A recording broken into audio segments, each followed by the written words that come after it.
Makanya Imam Syafi'i, hadirin yang dirahmati Imam Syafi'i, sebagaimana yang dinukilkan oleh Imam An-Nawawi dalam Al-Majmu' Syarah Muhadzab di muqaddimahnya, kata Imam Nawawi, la yatlubu ahadun hadzal ilma bil mulki wa izzin nafsi fayuflih.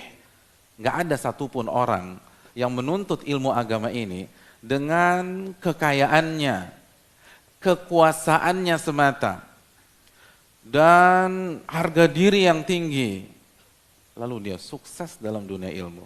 Nggak ada orang demikian, kata Imam Syafi'i. Jangan berpikir, Imam Syafi'i jangan berpikir kalau Anda punya duit, Anda bisa dapat ilmu. Enggak. Jangan berpikir hanya mengandalkan kekayaan Anda, jabatan Anda, network Anda bisa dapat ilmu. Enggak. Jangan berharap Anda merasa besar di hadapan firman Allah, merasa besar di hadapan hadits Nabi SAW. Anda bisa mendapatkan ilmu, enggak bisa. Walakin man talabahu bidhullin nafsi wa dhikil aish wa khidmatil ulama aflah. Kata Imam Syafi'i rahimahullah, namun seseorang yang mempelajari ilmu dengan dhullin nafsi, dengan merendahkan hati, bahkan mungkin dirinya, merendahkan diri, tapi di hadapan Allah Subhanahu Wa Taala, merendahkan diri, tapi di hadapan firman-firmannya Subhanahu Wa Taala. Wadikil aish, dan kehidupan yang sempit. Oh, maksudnya jadi orang miskin? Enggak juga. Bisa jadi dia orang kaya, tapi saking asiknya belajar, saking semangatnya mengkaji, semakin berupayanya menghafal, semakin karena dia memaksimalkan waktu weekendnya, akhirnya dia tidak sempat menikmati uangnya sendiri. Dia tidak sempat menikmati fasilitas yang dia miliki. Sehingga kalau kita head to head atau apple to apple dengan orang miskin, kayaknya 11-12 deh. Karena sebagaimana orang miskin nggak bisa menikmati fasilitas karena nggak punya duit, dia juga nggak bisa menikmati fasilitas, bukan karena nggak punya duit, nggak punya waktu. Karena waktunya habis untuk, misalnya kalau mulai start dari awal, belajar pra Al-Quran, lalu setelah itu belajar Al-Fatihah, belajar Al-Ikhlas, belajar An-Nas, belajar Al-Falaq, lalu dia belajar sholat, belajar wudhu, jadi nggak sempat. Yang lain jalan-jalan ke Singapura, dia nggak sempat jalan ke Singapura. Yang lain belanja di Dubai, dia nggak sempat belanja di Dubai. Padahal kalau ingin beli first class, bisa dia beli first class. Ayo kita belanja ke Dubai yuk. Aduh, gue harus setoran nih.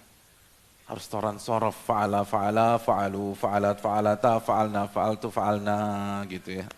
Jadi kalau orang dia mungkin belajar bahasa Arab. Jadi nggak sempat lagi tuh ke Dubai. Nggak sempat ke Dubai. Ayo kita jalan-jalan yuk. Kita lihat tuh. Nggak ada waktu saya. Saya harus belajar. Saya harus mengkaji. Saya harus ikut kajian di sana. Jadi, dzikil aish, jadi kehidupannya kayaknya sama aja dengan orang yang gak punya duit. Wa khidmatil ulama, lalu dia berkhidmat kepada ahli ilmu.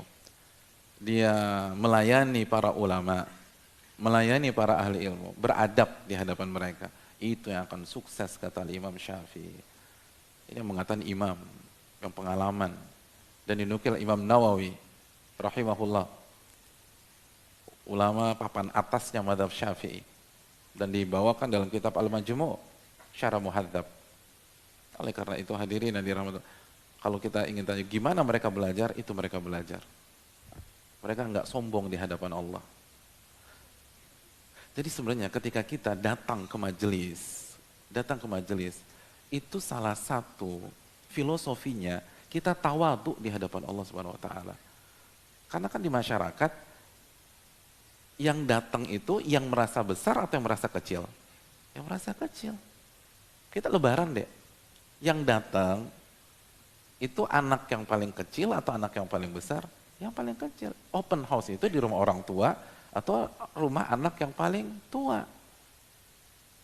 Yang kecil-kecil nih, yang keponakan, yang anak datang tuh. Makanya berkah. Karena harus tawadhu di hadapan ilmu. Bukan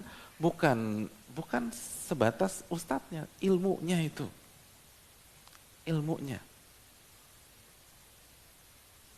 Dia harus tunjukkan di hadapan Allah, dia tawadu. Kenapa demikian? Karena hanya dengan itu kita akan sukses. Apa kata Imam Mujahid dalam Sahih Bukhari? La yata'allamul ilma mustahin wala mustakbir. Gak akan sukses belajar ilmu agama.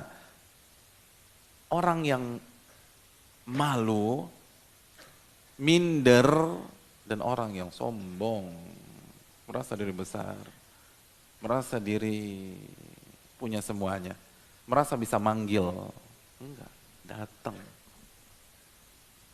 Itu levelnya para penuntut ilmu, harus diusahakan. Artinya ada waktu kita datang, kita kejar, itu para ulama. Itu para ulama kita. Jadi mereka sangat semangat. Sampai sebelum subuh mereka berangkat. Sampai rumah syekhnya ditongkrongin, bayangkan. Gitu. Siapa yang pernah seperti Imam Qutrub? Ditongkrongin, tuh punya kenalan Ustaz siapa? Ustaz A, tongkrongin tuh rumahnya. Gitu. Gitu.